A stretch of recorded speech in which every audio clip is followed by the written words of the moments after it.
August is wrapping up, and so I decided that I would do a summary of all the books that I've read this summer.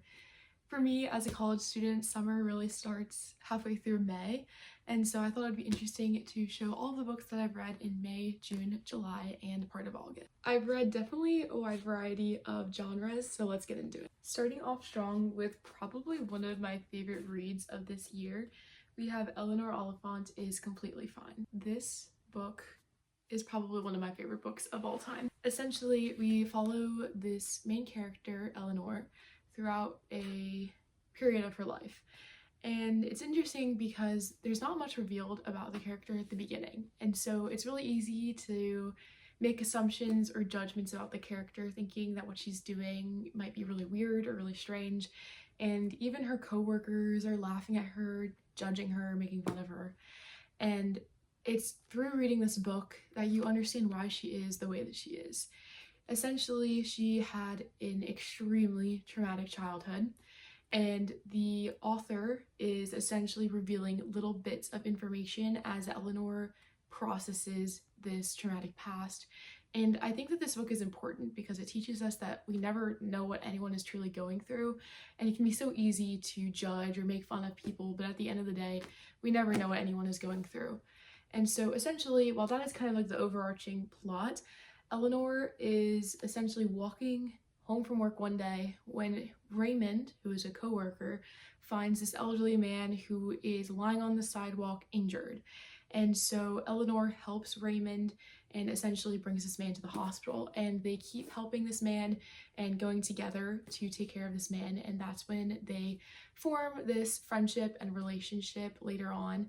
And I think that this is kind of the subplot essentially, because what really is the main plot is seeing Eleanor Oliphant and how she kind of processes her past and just the way that she thinks, the way that she interacts with the world. So I think that this is a really great book for that kind of perspective. And this book, while it's not necessarily an easy read, it's just a book I did not want to put down, because you don't know exactly what happened throughout her childhood, and you don't know exactly what has caused her to make certain decisions, and so you get to see as more and more gets revealed how she is the way that she is and how she lives and proceeds with that. The next book I read is Emily Henry's most recent release, Great Big Beautiful Life.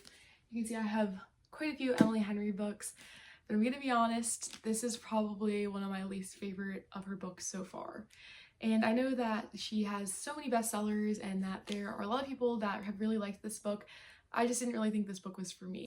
Essentially, we're following two characters who are journalists, and they find this elderly woman who is famous, who has disappeared from the public or the public face because she has had a really traumatic event happen in her family, and so she secludes herself. And they both find her, not intentionally together, but they both find her.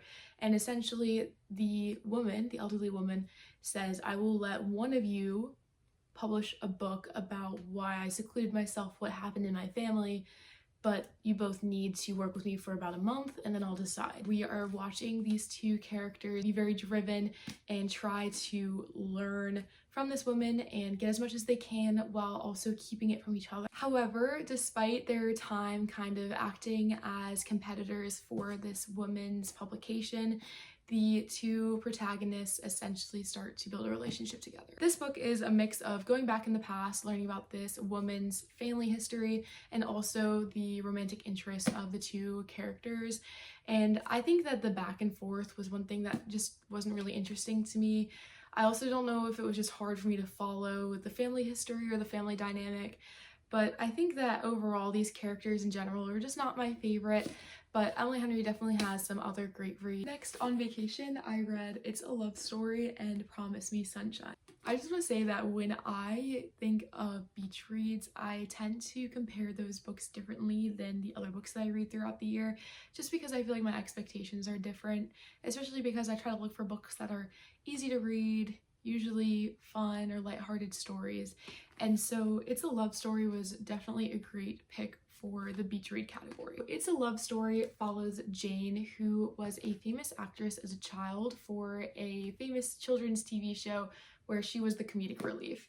She was the one that always cracked the jokes or had the embarrassing scenes that people would laugh at.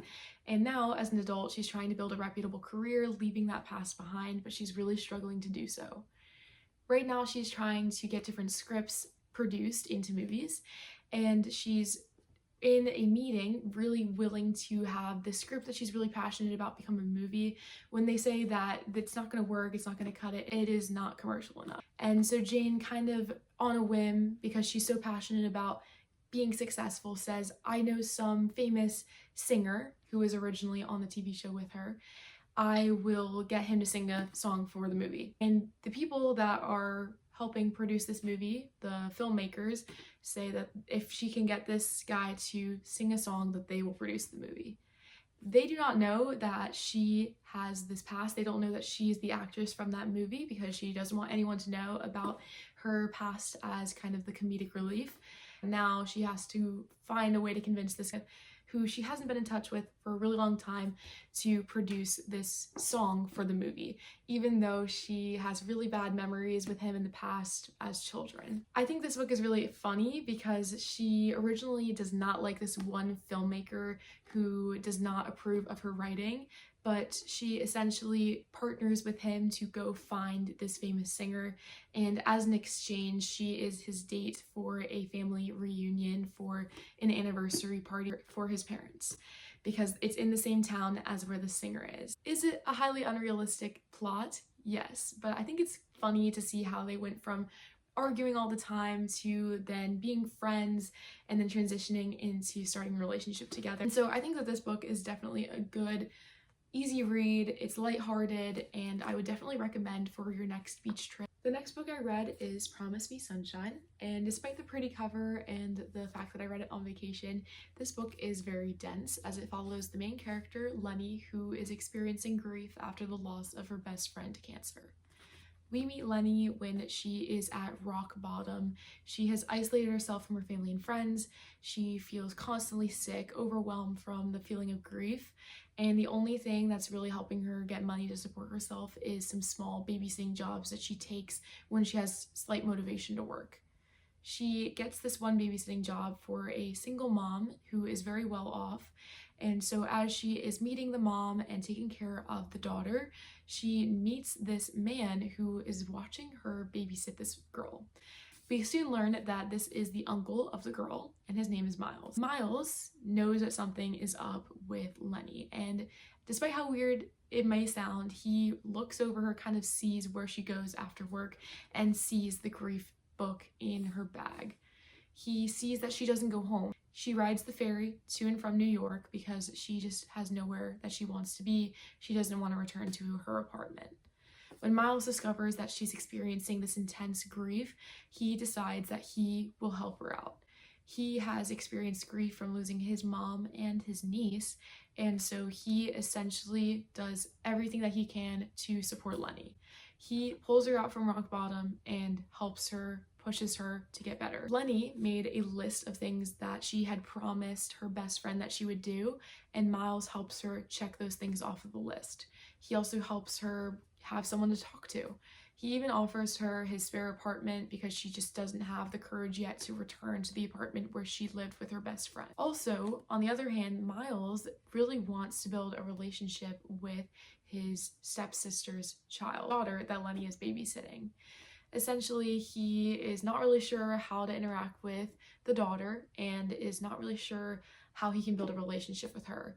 And Lenny, being the great babysitter that she is, being great with kids, helps him build a relationship with his niece. One thing that I think is interesting is that evidently Miles and Lenny fall in love with each other, but he makes sure that he waits until Lenny is fully supporting herself and deciding to get better on her own, and she makes a ton of progress before they decide to start dating. This book is great in the sense that it emphasizes the fact that we should never struggle alone. We should not isolate ourselves, but rather find people to lean on and talk to during times of trouble. While I did like some of the themes of this book, I did find some of the writing to be very simplistic, but I think that that's great in the sense that it will allow everyone to understand the message and be able to understand what's going on with the story. And then the last book I read this summer is A Tree Grows in Brooklyn, a classic that definitely lived up to its standards. This is the book that I actually read throughout all of the months of summer, and because it's such a dense book, I didn't want to speed read through it. So I would pick this book up for a little bit,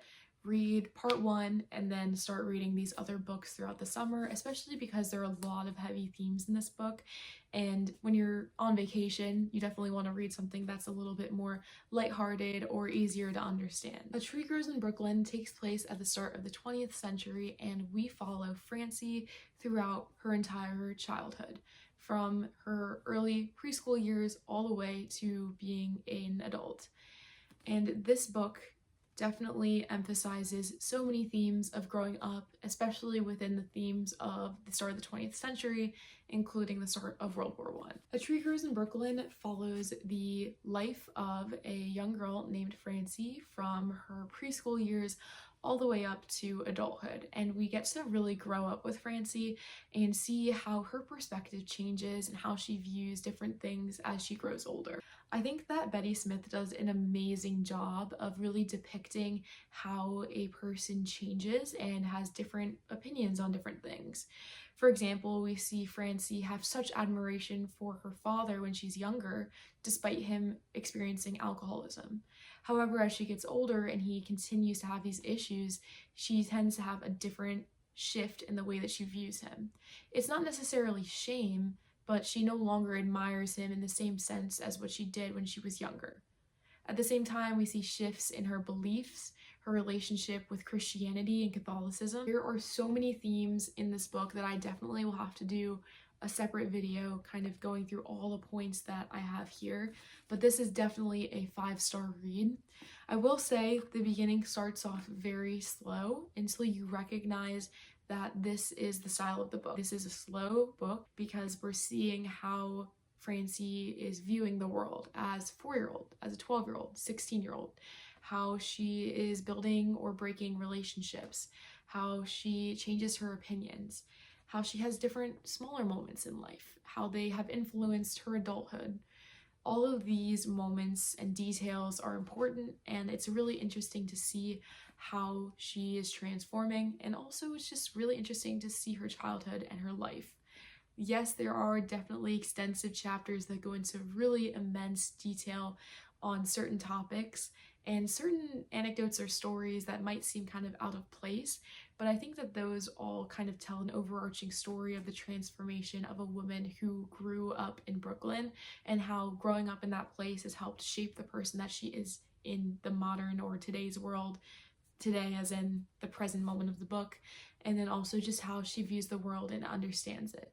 Brooklyn will always have a special place in her heart, and she'll always view it from the way that she grew up, but then she goes off to Michigan to go to college and extend her knowledge even further. Overall, such a great read. I evidently would recommend it, just as so many people have with the raving reviews about this book.